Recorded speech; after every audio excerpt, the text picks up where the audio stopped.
I started playing guitar when I was 11 years old. I started with guitar because it was the popular instrument of the day. And I got my first guitar, and I had been listening to the radio, as a child, and heard all this great music, and rock and roll was big, and all the popular music had guitar in it. I would see guitar on TV and all. And then I got my first guitar, which was a rental.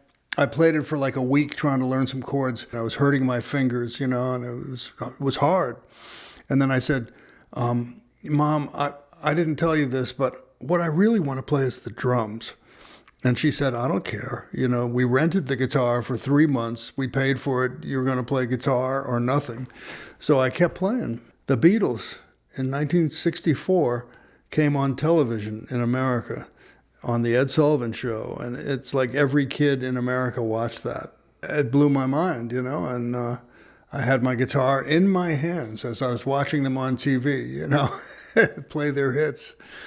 And that was really the start of this huge cultural thing with rock and roll and with bands and all. And then there was this thing called jazz, that I heard about. I didn't really hear it, but everybody said it's like rock and roll and blues, only better, And so I said, well, let me check it out, And I heard Jimi Hendrix play at a concert. It was like 1968. He was so good at blues and rock that I thought, well, I'm going to just play jazz, because blues and rock, I could never do what he did. So I thought, if I just practice all the time, maybe I could learn jazz. Wherever you are, you get shaped, and you get shaped at a certain age. And where you are really affects that. When I was 13, there's just something that happens to you. And that's when I was going for music all the way, and I got to hear music in New York City. And I remember going to the Brooklyn Fox Theater to hear the Murray the K show when I was, I must have been 14 years old. My father drove our whole band. We had a little high school band, junior high school band. And we tried to play, some of the music that the bands played at this Murray the K show, and we heard Marvin Gaye and Benny King and Wilson Pickett and the Shirelles and Patti LaBelle and the Bluebells, and that's when I really got the bug for music. You can't separate yourself from your experience, and my experience was growing up in suburbia, really, and then getting to go to New York for special treats, And that's really what shaped me, was the music from the mid-'60s on. And yeah, I continue to be shaped, I hope. I sure hope I can change, That would be nice. Before I really could play, I was a fan. People ask me to name my idols, and there's too many, because I've been loving jazz music for a long, long time. I'll, give you a list, but it goes on and on. I was a jazz fan before I was a musician, But my father got me a Django Reinhardt record when I was 12 years old, and I loved that record. And when I first started to buy jazz records, the very first jazz records I got, as well as were some guitar records with Jim Hall, with Art Farmer live at the Half Note, and Pat Martino, a record called Strings, and Wes Montgomery, Smokin' at the Half Note. I must have, because those 3 records, I think I got them all in the same week. I must have thought the Half Note Club in New York was the only club. Then I got a Coltrane record, I got a Miles record, I got a Bill Evans, I got a Charlie Parker record early on. I got a Thelonious Monk record. These records I wore out, and I started to learn about the greats of jazz, and listening to all the instruments, Sonny Rollins and Lee Morgan and Clifford Brown and Miles Davis. And, you can take one instrument and go down this huge list of people that you really love their playing. I knew about rock and roll, and I heard the way these guys played. Somebody told me that it came from blues guitar, and I started to listen to some blues guys, and I heard the way B.B. King played guitar. And it just blew my mind that he could get this kind of vocal sound out of the guitar.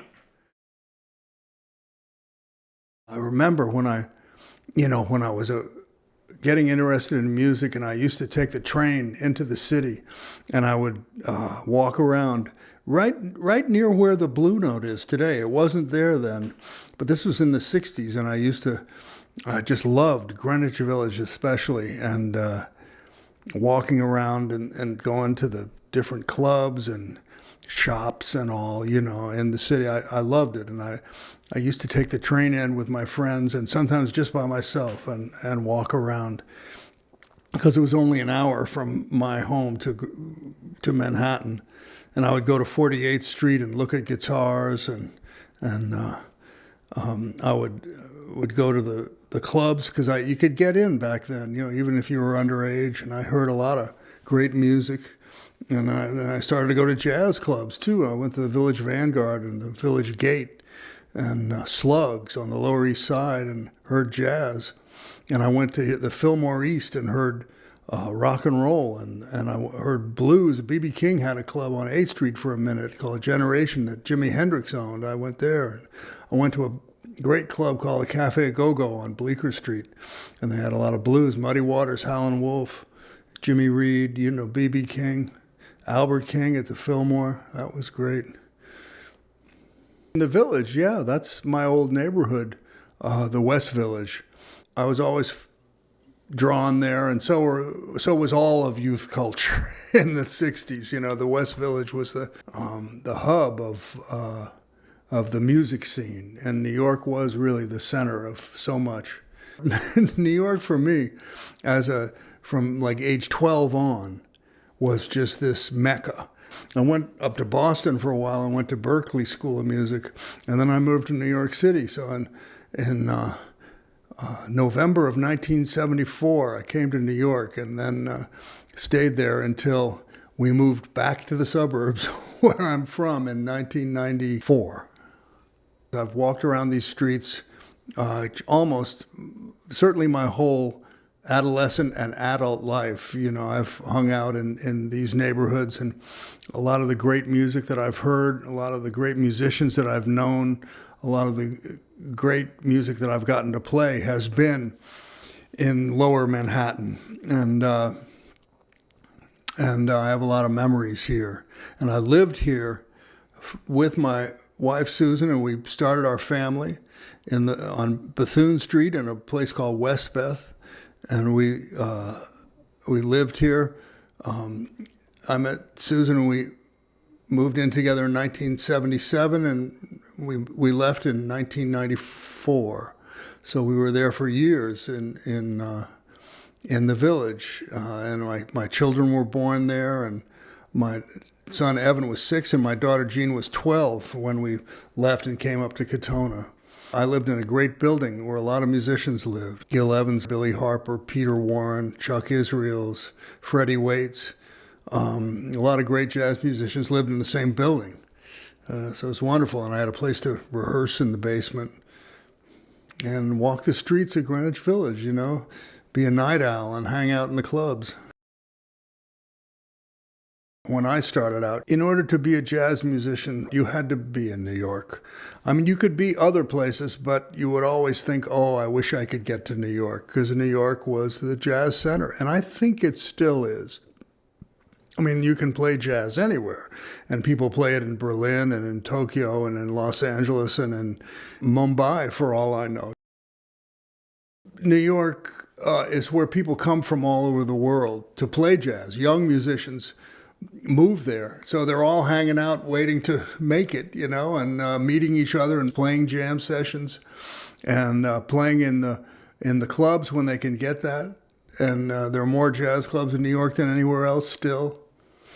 And it's New York music, I feel. We think about moving, sometimes we think, oh, it'd be beautiful to live here or there. But then I keep thinking that I need to be near New York for the music, and to be near an airport where you don't have to fly to New York in order to make a connection, I fly around so much, it's much more convenient to be in New York than to be in a small town in America. Well, my early career, the atmosphere of jazz and music just attracted me so much. And part of that was, nightclubs and getting high. Yeah, and I've been clean and sober since 98. I get high on coffee and on life and on music. In rock and roll, it's sex, drugs, and rock and roll. In jazz, it's just drugs and jazz, because it's a big disappointment to anybody who gets into it for that reason alone. The Blue Note, it's not like a really old club. Well, it's a place I've played for many years. A lot of people come from all over the world to New York City to hear jazz, and they've heard of the Blue Note, so they come there. I remember playing the first week it was open with Bob Brookmeyer and Mel Lewis and George Mraz and Jim McNeely, and there was nobody in there the whole week, only those waitresses with their Blue Note outfits. I played there many, many, many times and had a lot of great nights there with different bands. My band many times, and with Jack DeJohnette and his band, with Bobby McFerrin, and a lot of good times there. 1978, I was a young guy in New York. I'd played around a little bit, but this producer for Atlantic Records knew me because I had played with Billy Cobham, recorded with him, which is really my first big-time gig. And he got me on a Charles Mingus record. His name was Ilhan Mimaroglu. And I got the call one day, would you like to play on a Charles Mingus record? And of course I said yes. I was thrilled. And they said, okay, we'll be at this rehearsal. So I went to the rehearsal. Mingus wasn't there, but Paul Jeffries, one of his musicians, had all the charts, and we played the music. It was a big band with some of the real luminaries of jazz. I remember George Coleman and Lee Konitz and Danny Richmond and Jimmy Knepper and all these musicians that I really admired. Jimmy Rolls, they were all there, and Mingus was not there at the rehearsal.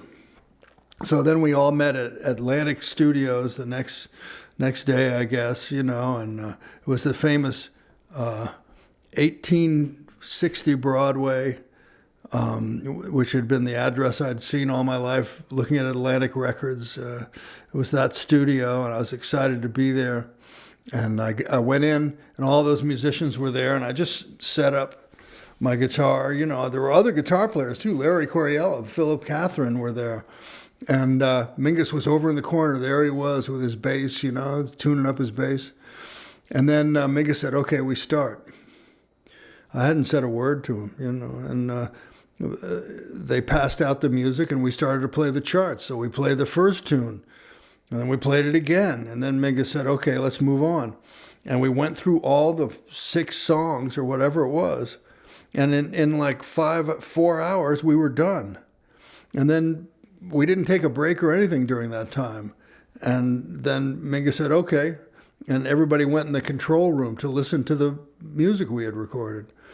And by the time I had my guitar back in the case, there was no room in the control room. So I just went home. And I never met Charles Mingus. I played on his album and never met the man because it was the last record that he actually played the bass on. He got ALS and died shortly after that. When I'm at home, I wake up. I get up and I make coffee and, and then I practice. I love to practice in the morning when I've just starting my day. I really like to work on music then. What I like to do more than anything is actually sit and play my guitar by myself at home. It's nice and quiet and peaceful. I love being home, and I miss it when I'm gone. But I also am so happy when I get out on the road and play. Since 1975, I've been on tour for almost half the year, every year. So I'm what's known as a road dog. And that's the way we get to play jazz music, is by touring. If you just stay in your hometown, people get tired of you, of your music, you know. And so you really have to travel. And I'm lucky enough that I have, you know, a career where people want to hire me to play in Europe or in America or Japan or wherever.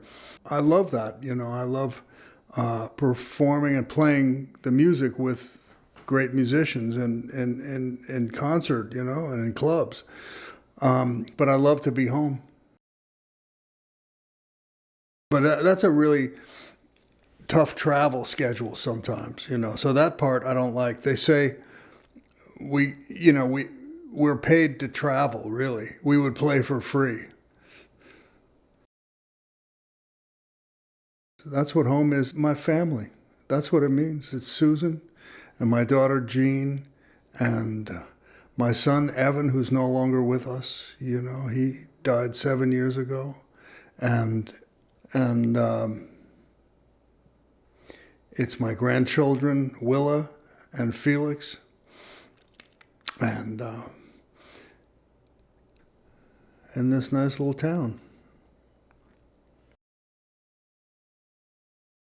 I go to Europe all the time and play, so sometimes I've thought maybe it'd be nice to live there because I love Europe. I feel like I've played in Europe so much. You know, the first time I went was 1975, and I've gone for, I would say, 2 months out of every year since then. I've been on tour in Europe, and I feel like it's changed my life. It's broadened my perspective to see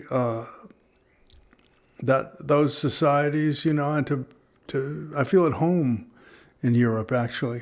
And sometimes we've thought, well, it'd be nice to live there, but then we'd be far from New York, which is still the hub for me, and my daughter and her kids are here, yeah. I usually feel pretty good, because that's what I like to do. And a lot of times I'm sad it's over. And sometimes I'm tired and just want to go rest.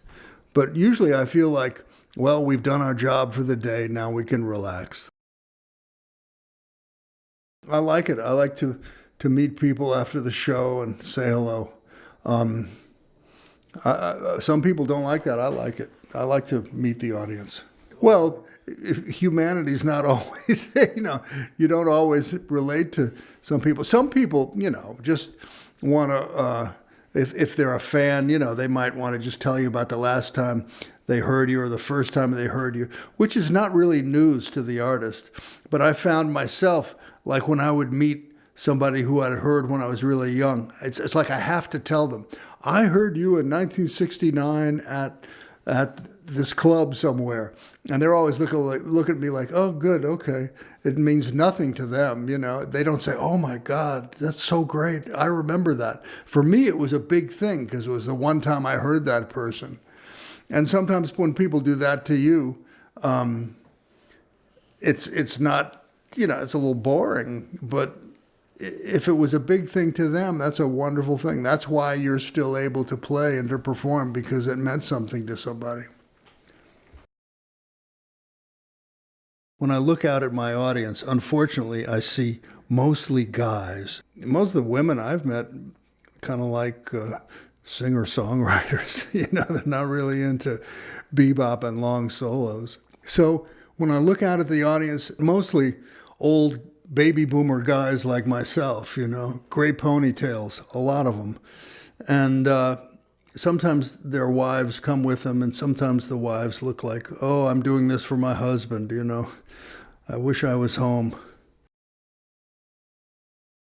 It's a boys' club, you know, but not like it used to be. Right now, all these younger women really appreciate jazz music and the history of jazz music, just like the guys. You know, there's no difference.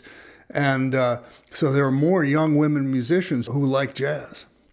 And that's great to see. That's a relatively newer thing, because I think women were really excluded from being jazz musicians until fairly recently.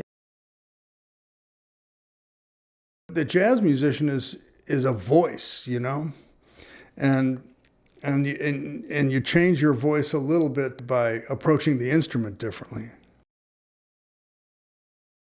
I think I need to play the guitar every day or else I don't play well.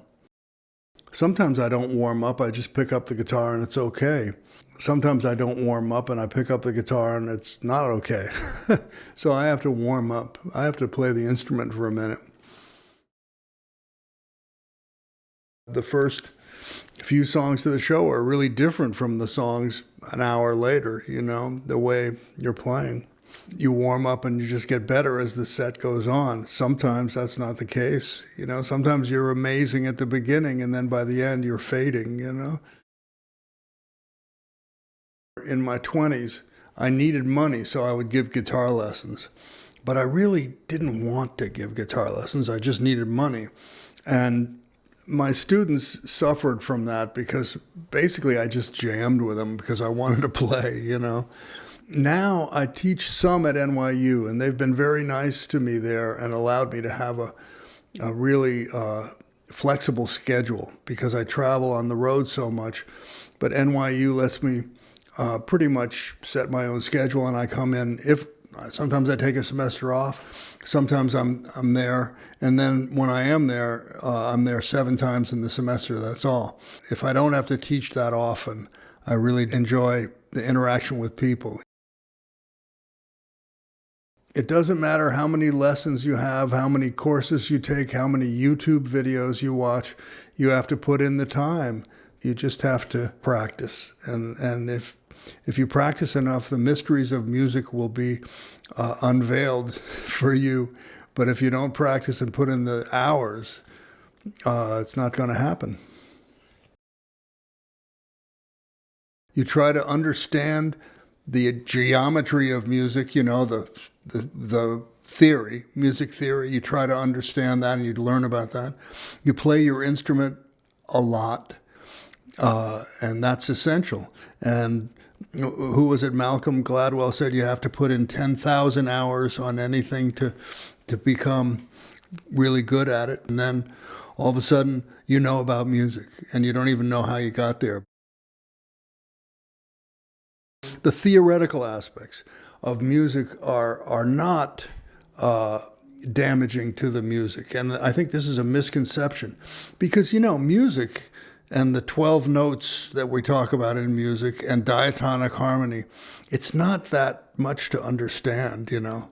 I'm not a mathematician, but to understand harmony and rhythm and the theoretical aspect of music is really important. And even the most rawest, primitive, folkloric music that one might like, your brain is part of it.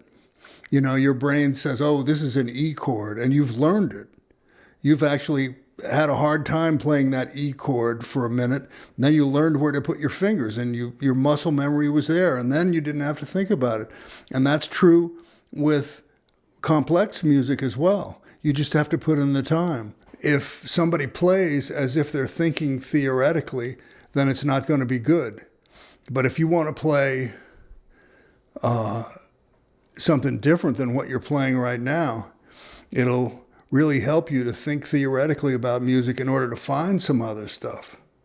And when you don't have to think about it anymore and it just comes out, you know, then all of a sudden it's part of you. And that thing that was theoretical and wasn't real to you becomes part of your vocabulary. It's like vocabulary, you know, we all have words that we know, and we use them in order to express ourselves. And that's what musicians do. You know, they just get a larger vocabulary, and then you can say more. Doesn't mean it's going to be better, though. Some people have huge vocabularies, and they just throw stuff around and say a bunch of words, and it sounds good, but nothing happening.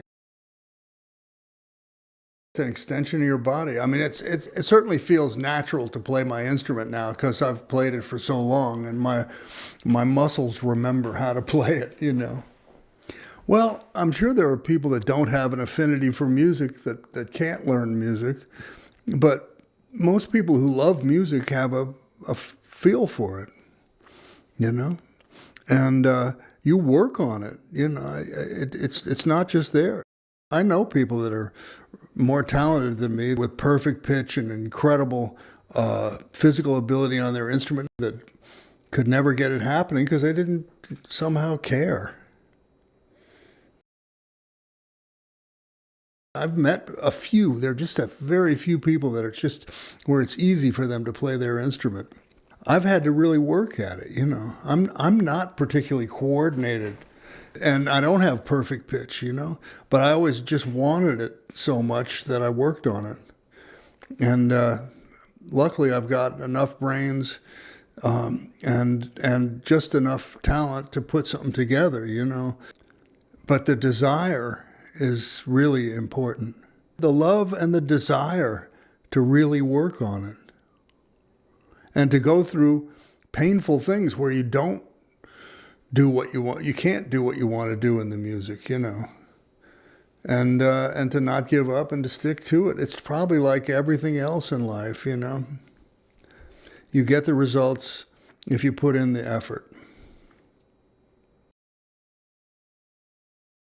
We all talk about music all the time, but we never really can say what it is, I have found that if I talk too much about music before a concert, that sometimes I just blew too much energy out in a different way, You have to be in touch with whatever it is inside you that, that can get up there and play and allow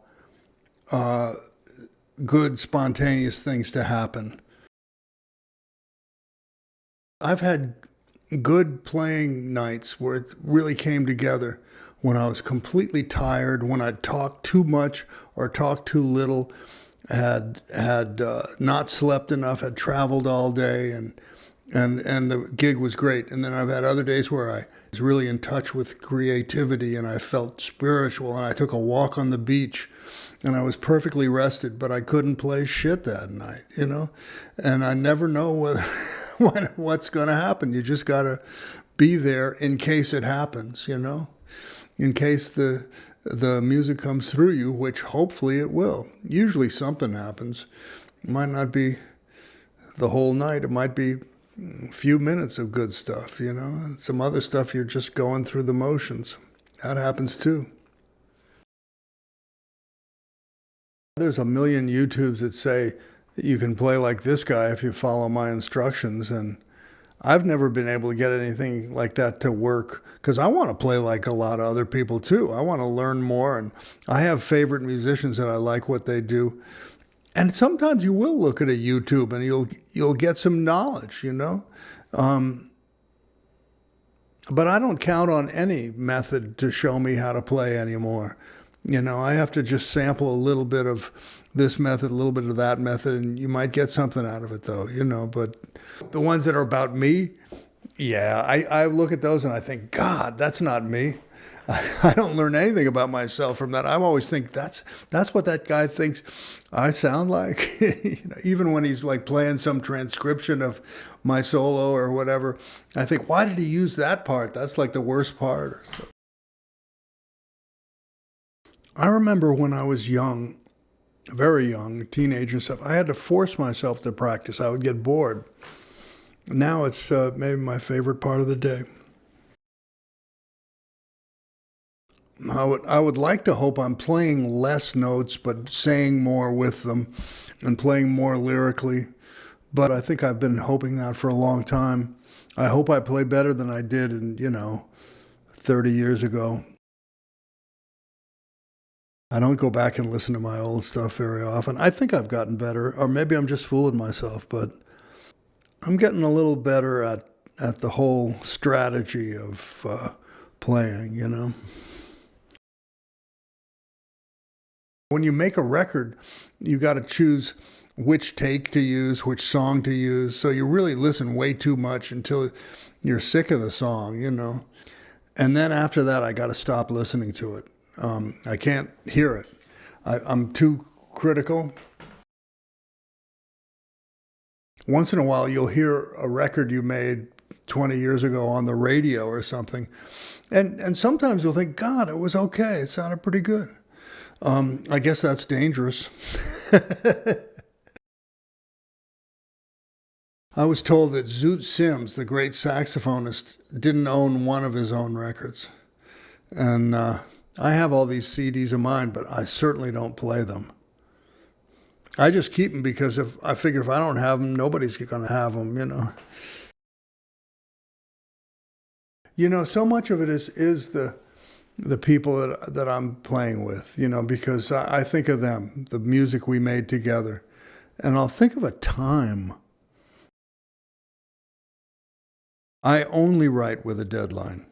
I have to have a reason to write a song. I do it when I have a record I have to make, you know, or a project where somebody wants me to write a piece for, you know. I don't sit down and say, this would be a good song.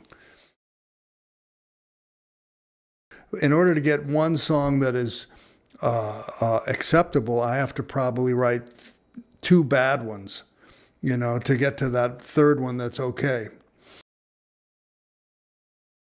And a lot of times now, I think I want to write this kind of tune, and I put on the recorder and I try to just think of something that's sort of like that song, and then hopefully I'll come up with just a little motif or a little chord change or something. But I have it on the recording so it doesn't fly away. Otherwise, if I take the time to write it out, sometimes it's gone, you know. And then I just work from there. I have one little idea and I add to it, and it's a slow building process. I still have songs that I was trying to write 20 years ago, and I have notebooks full of incompleted songs that sometimes come back and I finish them years later. I think playing the guitar is a joy, and composition is hard work, but it's the greatest if you come up with a piece that you like. I don't get inspiration from, a rainy day or from a beautiful sunset. I don't think, although maybe I do, and I don't know it. I get inspiration from great music. I get inspiration from film and art of any kind. You know, when you say, "Wow, a person made that," you know, I want to make something too, you know. And a lot of the music I listened to didn't have a guitar in it. I listened to Coltrane and Miles and Bill Evans and Thelonious Monk and Charlie Parker, and there were no guitar in those bands, you know. Violin and trombone, saxophone, trumpet, and piano, and the bass and the drum set, electronic music, you know, there's so much. And people transcend their instrument in that they're singing through their instrument, and then they just develop their own sound, you know, because your own personality comes through on whatever that instrument is. Well, improvisation is a really natural human thing with music, and we all do it all the time, really. You know, when we think of music, we are messing with it.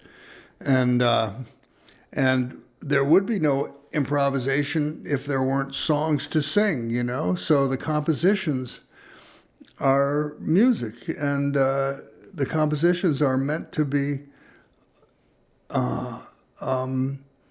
taken apart and redone, and to take a melodic phrase and start it halfway through and keep it going 2 times further and take notes out and put notes in, and that's improvisation.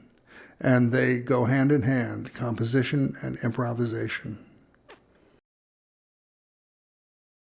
The sound check is really important for our engineer, Pat Murray, to get the PA working correctly, and for us to get our instruments working correctly, because we don't bring our whole thing with us. We have different amps and different drum sets and different pianos every night, different acoustic bass every night.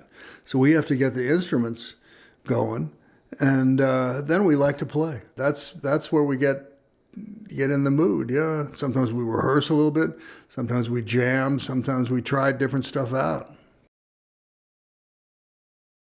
When we made Combo 66, we had a rehearsal, and then we went into the Blue Note for 6 nights, playing 2 shows a night. And we got to play those songs that were on the album every night Each set we would play the same 10 to 12 songs that made up that album. So we really knew them after the 6 nights at the Blue Note. And then we went in the studio and made the record in 1.5 days, because we had a great engineer, we had really good sound, and we knew how to play together. Every night, every song, just about, anytime I listen to myself play the guitar, there's some little note that you didn't mean to hit like that. There are actual clams. I'm used to mistakes, and I have to live with them. I don't like them, but that's part of the music. Depends on how close you want to analyze your stuff, but there's mistakes in everything. When you're playing an instrument and hitting note after note, where it is, in relation to the other notes to be played by other people, how it sounds on your instrument, how it's struck, how it's handled after it's been hit, what you do with it after shape it, how long you let it last for, whether it dies out or not. Each note has its own life, and so there are so many mistakes, and I've learned to live with that and still play. If I really thought of them as mistakes, I wouldn't be able to play jazz. All this great music is coming out of human beings, and there's little... You didn't even know if somebody made a mistake. Some of the records that I loved and performances that I love by other people, they all include some kind of mistakes, and you don't even think of them as mistakes after a while. But what you get is different anyway than what you're going for, and you're constantly adjusting to what's happening in order to get this thing to come out. But it's a work in progress, and it has to be in order for it to be fresh. It's not like I ever heard a sound in my head and then I went off to capture it. I just knew what I liked and what I didn't like, and I'd accept anything that sounded decent to me. And that has hopefully improved over the years, So my style is just not trying to sound bad.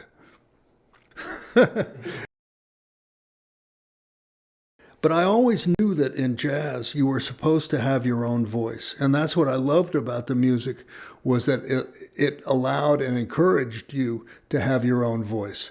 So I thought, well, this is fantastic. And some played a lot of notes, some played few notes, some played hard and tough, some played real pretty, And they were all part of jazz, and they all were able to exist in that world, and I loved that. It seemed like humanity. Sometimes trying to play like other people on other instruments a lot of times, and then you realize you can't do that, but you keep their spirit a little bit with you. You think of what their approach was. I mean, I definitely copy, but your personality is there. It doesn't come out like the people I try to copy. Just my hands are different. My metabolism is different. I'm different, I like the idea that Charlie Hayden said, when your friends call you on the phone, hey, how are you? It's them right away. That's true with music. If they play the instrument long enough, just like we talk out of our throats long enough, we'll have our own voice, It's not like I'm the leader. It's my band, but once the band starts to play, I'm just another member of the band. You're playing my tune, and maybe I decided what the tempo is or whatever, but we all have to play with each other and listen to each other and make it happen as a unit. Even when I'm playing a solo, to make my solo fit with the other guys, it's not about these guys just backing me up. I play with musicians that are young, and if they play really well, I don't feel like they're young or old or anything. They're just human beings that play great, Well, we all entertain each other, all the time. And we joke and we tell stories and talk a bunch of bullshit and gossip and talk about the people we know, and it's a lot of fun. Well, we talk about music a lot. And then we talk about our lives, And we lie a lot to each other. We're kind of living together, so you end up hearing their take on life, hearing their ideas about what you're going through. Some people will say, oh, I don't like this. Other people will say, oh, I do like this. Usually when I choose somebody to play with, we get along already. Otherwise, I wouldn't ask them. Pat Murray, he's my buddy. He's been with me for a long time. He used to work with Miles right after, not the same time I did. We had another sound man, Nick Joyce, and when he stopped doing it, Pat took over in the, early 90s. So it's been a long time now. He's really good at his job, and he's a great friend. I've only played with Vicente for a couple of years, but he's got it, man. He loves to play the bass and to really play the bass part, and he's very creative with it.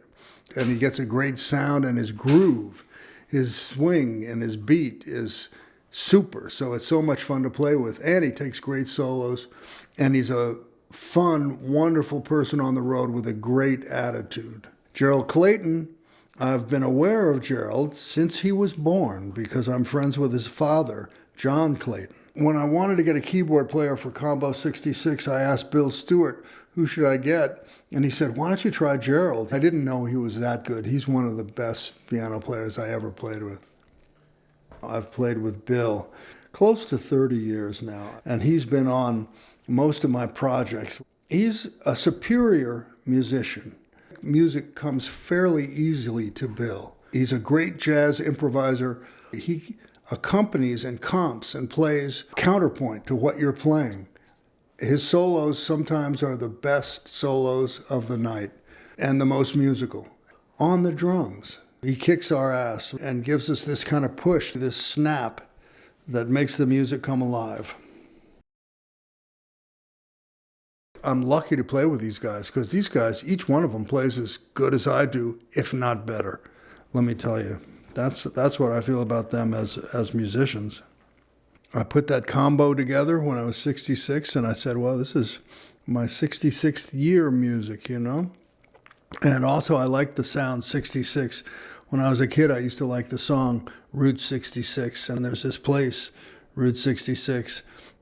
Yeah, I like the sound of it.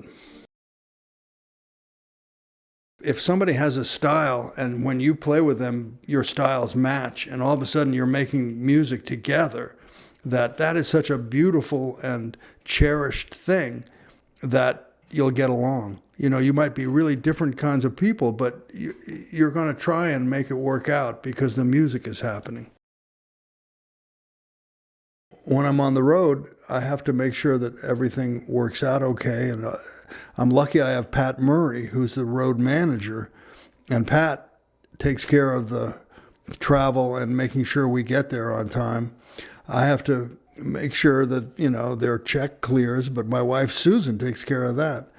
So I'm very lucky that I have a team of people that help me with that. I do feel responsible somewhat for everybody, but I'm also playing with adults.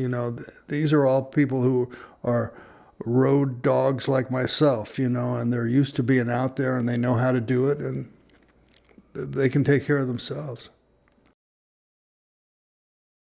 When I first started to go on tour, I was like, oh, I don't want to go to sleep. I'd rather take a taxi cab around Rome tonight, That was a long time ago. Now I go to sleep, because over the years, I've been to the great capitals of Europe and to Japan and to South America enough so that there is occasionally a few hours off, and then I'll look around, But I keep knowing I'm going to come back, So I'm not really a tourist, although I am a constant tourist, and I'm interested in where I am. But the reason we're there is to play. So playing is the primary thing. And it's been so wonderful that I get to keep coming back. Sometimes I forget where I am, but turns out it doesn't matter. You just have to make it to the gig wherever you are. Well, I don't even think about SCO, It's just what happens when your name is Scofield and people just say your name and shorten it, you know. And I don't particularly like it or dislike it. I'm glad that people give me a nickname because I think it's an endearment. Well, there's a tradition of nicknames, and it's from the old days, you know. And nicknames are kind of an old-fashioned thing, aren't they? You know, and sports figures used to have nicknames, and people used to have nicknames that were, you know, the famous baseball player was Babe Ruth. His name was Babe. You know, that wasn't his real name. And it wasn't just, maybe it's an American thing. I don't know. It's old-fashioned. Put in the 10,000 hours that Malcolm Gladwell says you have to do, practicing and learning your instrument, and then it will happen. But there's no other way, and that's all you have to do is find those 10,000 extra hours and play the guitar or the oboe, whatever instrument it is. You just have to put in the time. And the other thing is you have to really want it. There's no stopping the internet. And people are going to have their phones and record you and post you, and so people can hear your concert for free. And it's the crappy sound of an iPhone recording, you know, unfortunately. And I don't like that, but it's here and it's not going anywhere. And it's just the new world. So I'm accepting it. I don't like it when people are holding their phone up in front of you while you're playing. And they sound sort of, I feel like I'm an exhibit at a museum or an animal in the zoo, you know. Well, the worst thing is that you miss the gig, you know, or the worst thing is that somebody gets injured, you know, or something like that. You know, it usually doesn't happen. Usually you get there whatever it takes, you make it to the gig, you know, whether you're late or whatever, you do whatever you have to do. If the flight gets canceled, you rent a car and drive for 8 hours to make the gig. Or if your car breaks down, you take a train. If the train breaks down, you hitchhike, you know, you do anything to get there. I was flying to Israel to play at the Red Sea Jazz Festival, and I grabbed my guitar off the luggage belt and went to the hotel, opened up the guitar case, and it was somebody else's guitar. It was like a really bad beach guitar, you know. It was terrible. It was like somebody's nylon string guitar, while my nice nylon string professional guitar. But we eventually got it back. But I had to play a really shitty guitar one night, you know. I'm a morning person, which doesn't work well for being a jazz musician who has to play until all hours of the night. But yeah, I think I'm the most creative in the morning. That's when I like to write music. And the other thing is on the road, we have to get up early and travel a lot of times, most of the time. So you're a night person, but you're also just don't sleep that much. I'm tired after the gig. I usually go to bed, you know. I fly all the time, and sometimes I don't like it.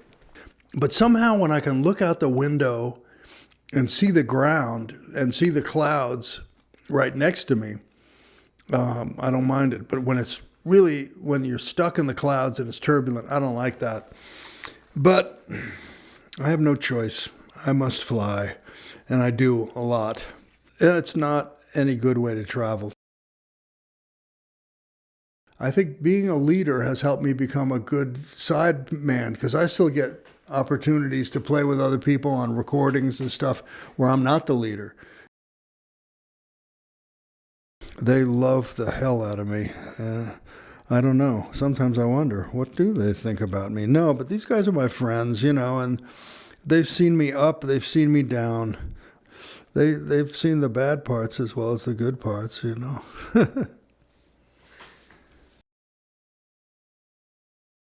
Jazz, you know, was American music, you know, and it was perceived as that in Europe. So we always had a easier time getting gigs in Europe than some of the European musicians, because I said, oh, they're the real thing, you know. And that's not fair to the European musicians. One great thing about playing in Europe, I think there's a history of the tradition of going to concerts. In America, people think of music more as, well, I'm going to go dance to this band, or I'm going to have background music. But the idea of going to a concert and listening to music, which is a tradition from classical music, there's more of that in Europe, and that's why jazz works really well. Yeah, everybody talks about Miles because he's Miles Davis, the Prince of Darkness. He didn't like things that were real obvious. When somebody says, tell me some Miles stories, I can never think of them, but they come up, because I was lucky enough to get to hang out with Miles for a few years when I played in his band. And he was a incredible personality as well as an incredible musician, and he was a star. Miles was a superstar. In about 1980, I was playing with Dave Liebman at a club called 7th Avenue South, and there was hardly anybody there, and all of a sudden Miles was there with an entourage, and he was wearing his, big white fur coat, and he had his shades on, and he was a rock star, and he had like a couple of beautiful women with him, and I was playing with the saxophonist Dave Liebman. He'd played with Miles, so Dave said, I'm going to introduce you to Miles. So I came over to Miles's table. He had heard us play, and he says, yeah, you sound good. And I said, oh, Miles, that's the greatest. Thank you so much. I am such a fan of yours. I think you're the greatest. And Miles said, shut the fuck up. And that was the beginning of our relationship. A couple of years after that, I got called to come that day to join Miles's band, to fly from New York to Cleveland, Ohio. So I did. I got out of the car and went into Miles's dressing room. It was November, I guess. It was cold, and my hands were cold, and he said, take out your guitar and play me something. I took out my guitar, and I couldn't think of anything to play, so I played Nardis, which was one of his tunes. And he kind of looked at me, and my hands were all cold, and I wasn't warmed up. And he kind of looked at the drummer, Al Foster, who was a friend of mine, and he said to Al, your man don't sound too tough. Then Miles said to me, look, don't play tonight, just listen to the music, and then tomorrow you can start with us. And I got the gig. I was a huge Miles fan and had all his records and stuff before I ever played with him. I had tried to learn how to play solos that reflected the way Miles played the trumpet, And then I related to him because he was so humble. He was also very brash and was critical of others, and he was also critical of himself. Like he would say, I didn't play shit tonight, or I liked what you played, or, he'd be critical of you too, but he gave me the confidence that I should trust my instincts, because that's what he did. He was very instinctual. He really saw jazz as what it is, this work in progress. Well, one time we had a gig in San Diego. It was an outdoor venue. It was an open stage and nice, beautiful California night, but it started to rain. Miles left the stage, and I thought, wow, we're going to stop because we'll get electrocuted. This is really dangerous because it's starting to rain on us. We're getting wet.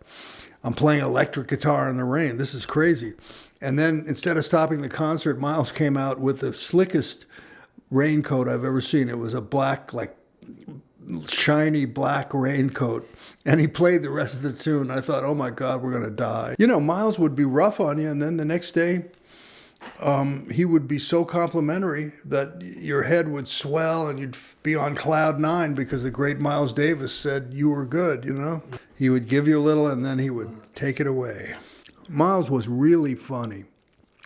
One time I was playing rhythm guitar and there was this one measure where I just totally screwed up and it was all wrong, And so he stopped.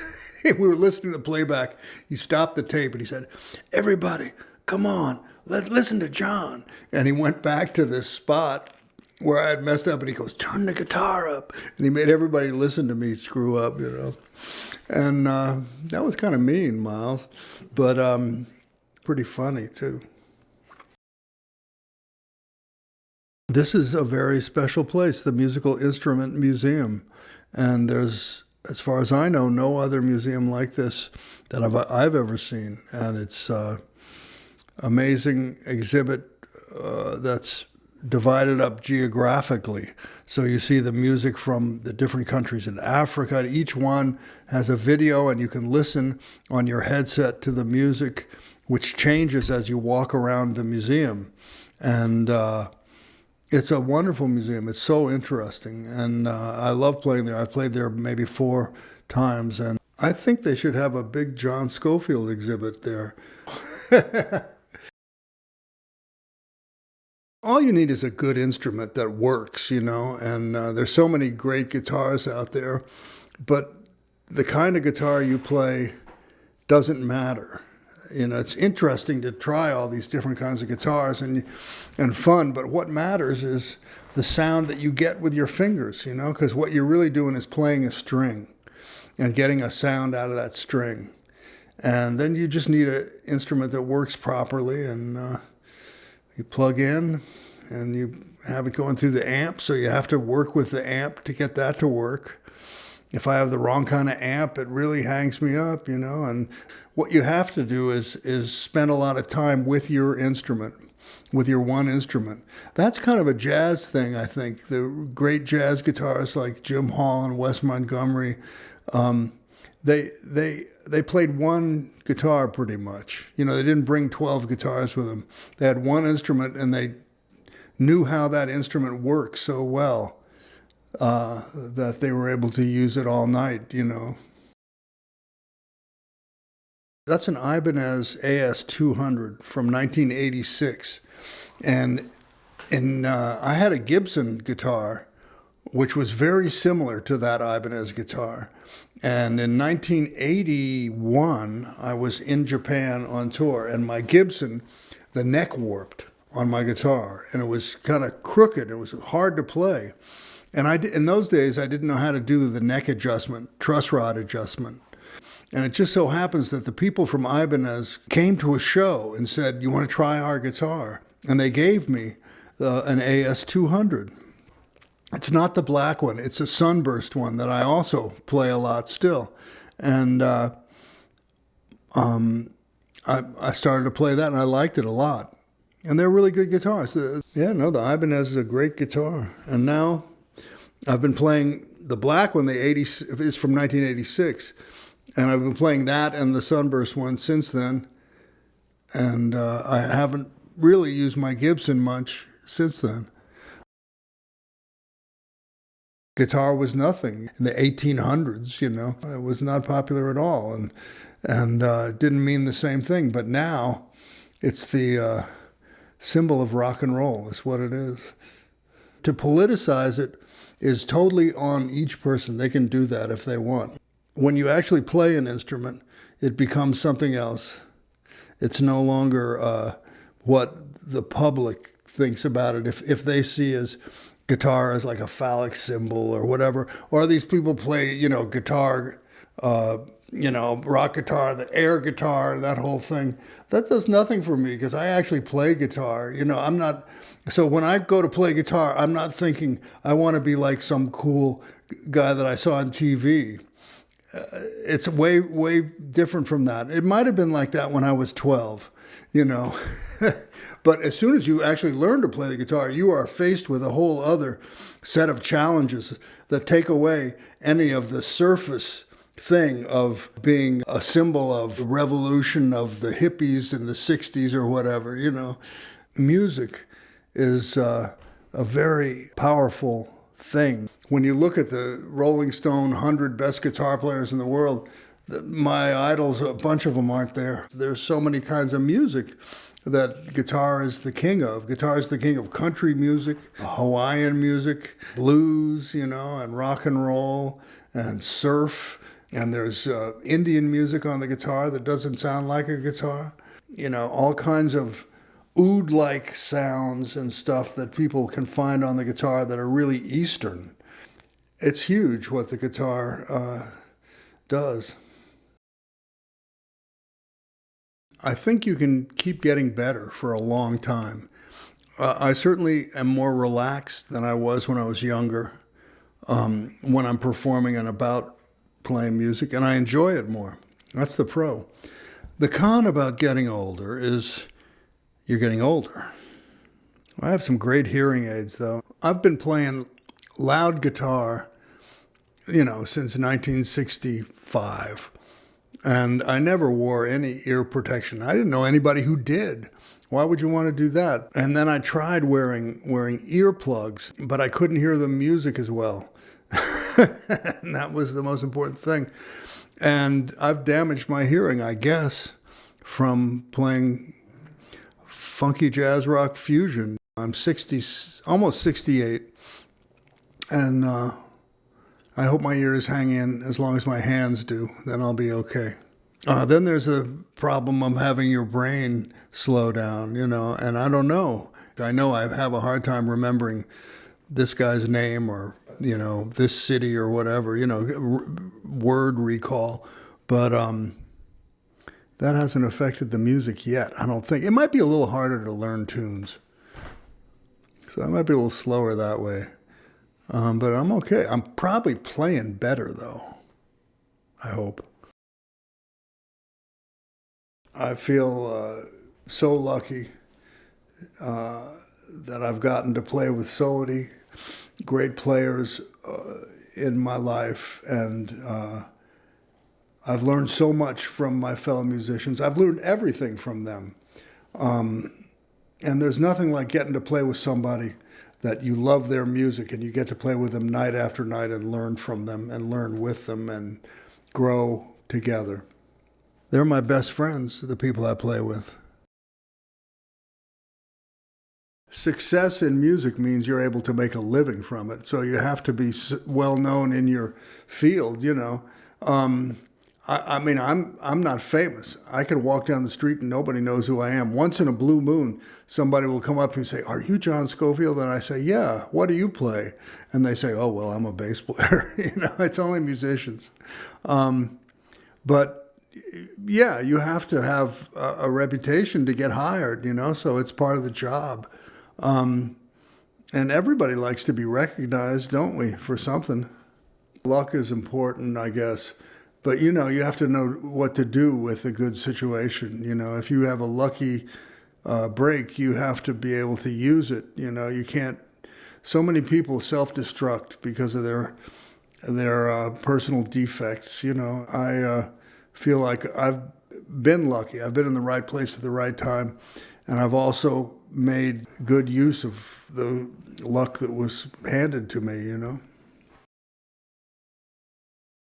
People always say it used to be better in the old days, but I think it's just never been easy for creative music of any kind, that a lot of people want a snappy tune to listen to that makes them laugh or feel good, and that's what they want out of music. They don't necessarily want to spend the time for much more than that, and that's always been like that. And so these kind of serious kinds of music, are never really popular. So it's never really easy. But, there may be golden eras and all, and maybe the golden era of jazz has happened. Maybe there's a new golden era going on right now in some other aspect of music. And I just think we are where we are, and we just got to deal with it.